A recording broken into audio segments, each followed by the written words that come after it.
Let's act like we're them. Okay. Yeah, let's act like we're them. Oh, I think this is their props. Ooh, okay. I'll be Kevin. I'll be Kevin. Okay, I'm Eliza. I love you. I love you. Let's do the podcast. Whatever they do. What is it we're going to discuss today? KJ? K something? No, not still. Okay, hold on. What are they going to do? Self-taping. Self-taping. Self-taping. Yes. You know about the self-taping. What? Oopsies. Are you okay. Okay, come on. Bye. I don't know what just happened.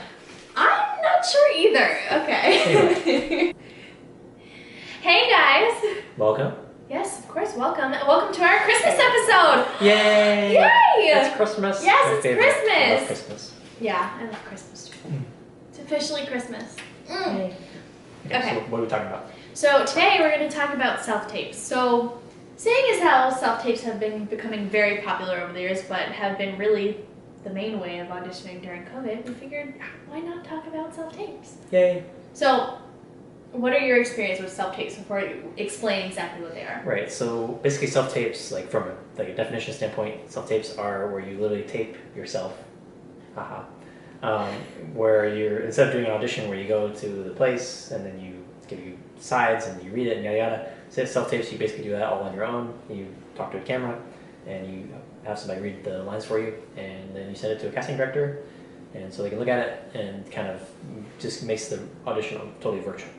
So obviously that lends itself to everything going on right now and not being able to actually be in the building as much as previous times. So that a lot of people have been doing self-tapes. So we wanted to make a video about that and help you guys out. And to help you guys out even more, we're going to show you exactly how I do my self-tapes later on. So stay tuned for that. Yeah. Cool. So, okay. So number one thing we want to talk about with self-tapes is equipment, because, you know, equipment is very important, and, you know, you don't have to spend a ton of money, but you also want to make sure you have high quality videos when you're sending them to casting directors. That way they look good and they present you well. So we want to talk to you about some of the things we got for our equipment. Yeah. So obviously, number one thing, camera. Yes. You can use an iPhone. Totally yes. fine. If you know your way around an iPhone when filming self-tapes, definitely go for it. But I feel like for me, I definitely prefer the quality of using a camera over an iPhone. Yeah. So like we're using it's a little better than an iPhone, but it's not like some fancy camera. Yeah, no DSLRs here just yet. Yeah. So ours is a Sony, it's called an RX4, I think, or something like that. But we got it on eBay, pretty cheap. Yeah. So you don't have, there's just a few $100. You don't really have to spend a whole lot for that camera. And especially when you're splitting it with someone, because we, wanted to use it for our YouTube channel, it makes it so much more cost effective. Yeah, exactly. Again, we did all of this on a very good budget. We spent like $500 on all of this stuff. And that's for camera, lighting, batteries, chargers, lights, all the things, SIM card. Yeah. So this is not that much money, and honestly, a lot of that is not sunk cost, because if we ever something crazy happened and you need to sell a camera, you can always sell a camera and get that money back. Yeah. So it's not like, when you eat food, you buy food and you eat it and that's it. Like when you buy a camera and lights and yada yada, you can sell all that stuff, so you get that money back. So it's not, you always have that value. Yeah. So the camera's number one. And then what's the next one? And the next one would definitely be lighting. So of course today we don't have our usual setup going on. As you can see, we're in a different place. So we actually got a set of what? We got two white light light stands. Stand-up lights, whatever. Yeah, Yeah, however you call it. Light stands to obviously light both sides of us, but also when you do self-tape, to sort of have it in front of you or on the sides of you, so that way you don't see any shadows.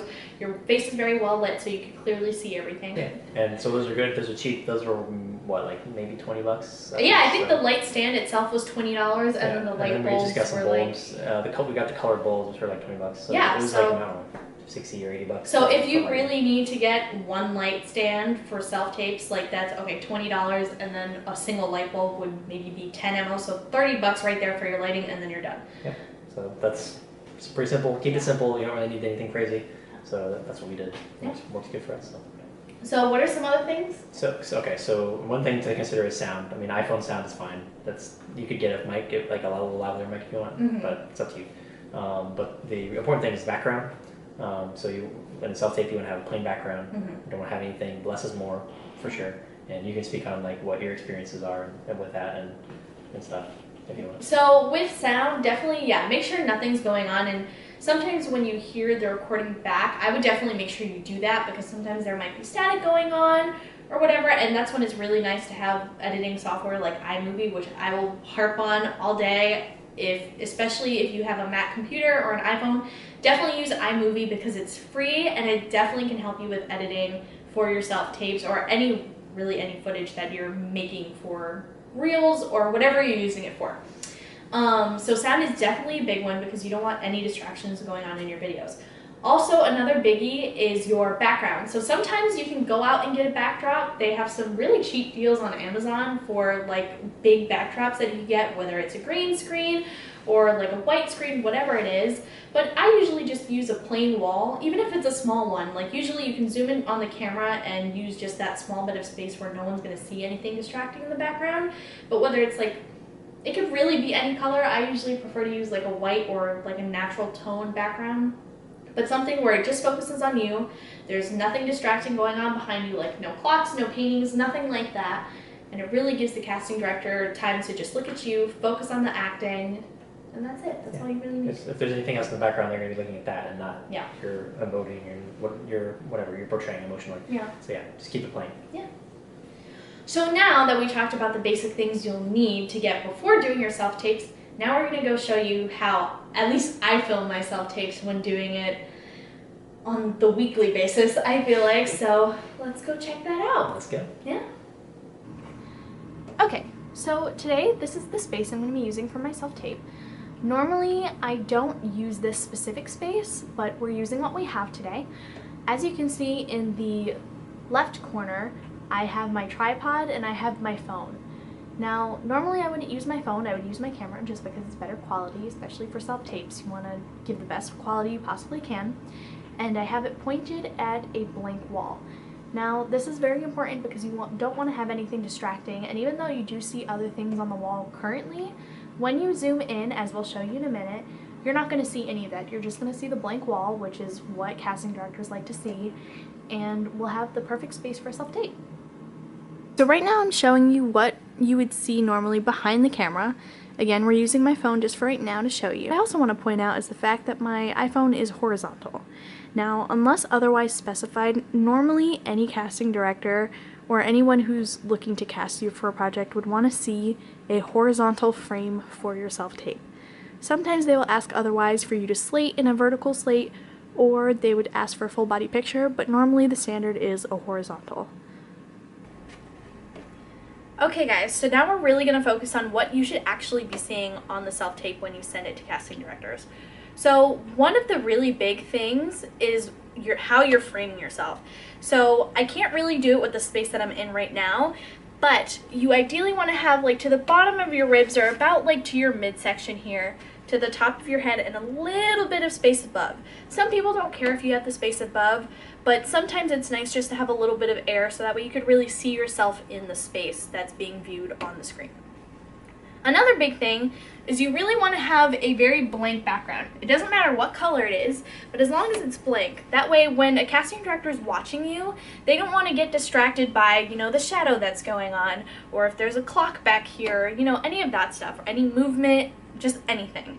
And another thing, can't really show you right now because I'm just working with what I have, but ideally, seeing as how there's this shadow here, I might want another light on this side so that way you don't see that, because lighting is another big thing on when you're self-taping. It just shows you in a better way to show the casting director like, okay, they've done this before, they are on their self-tapes, and it's good quality, and it just presents you better.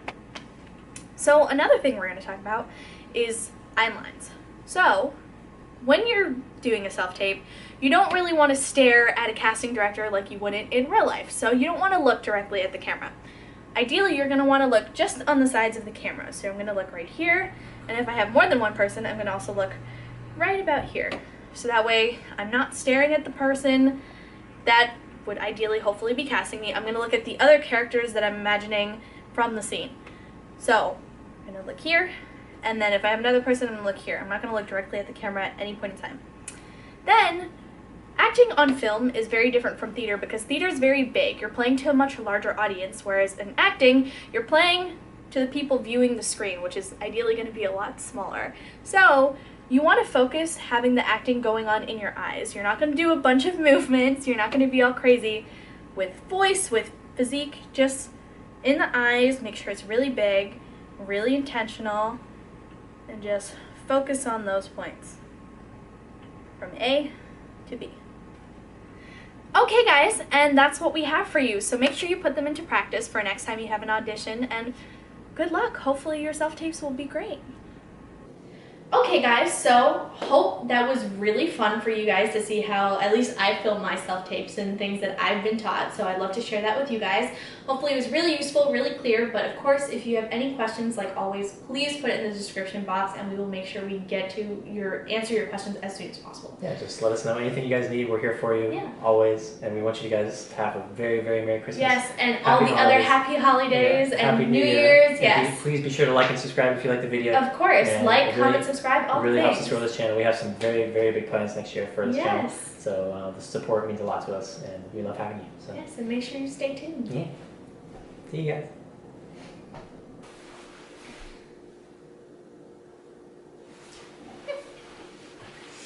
Oh, I should put my phone on Do Not Disturb.